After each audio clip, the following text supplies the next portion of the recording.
Welcome to Luca and Miguel. Enjoy the video. You start by installing the provider CLI and confirming it runs. This gets you immediate control. Once done, create or reuse a project ID and generate an API key, then export that key to an environment variable so scripts and SDKs can pick it up.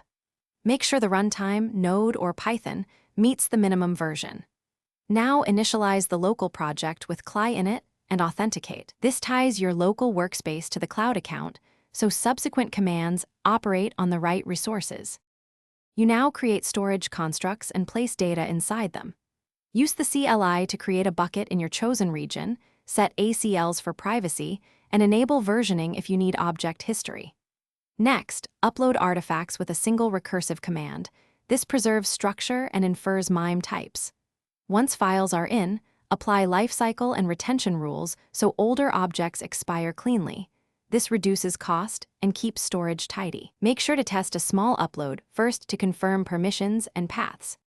You finish by wiring the SDK into your app, so code can read and write objects. Install the official SDK, instantiate the client with the same environment credentials, and test put object and get object calls using streams for large files. Once integrated, add retries and exponential backoff for network errors, and set appropriate permissions in IAM to avoid overexposure. If something breaks, run the CLI with debug enabled. Re-export your env-vars and confirm policies. This single troubleshooting tip. Thanks for watching and please subscribe. It's the best investment you'll ever make.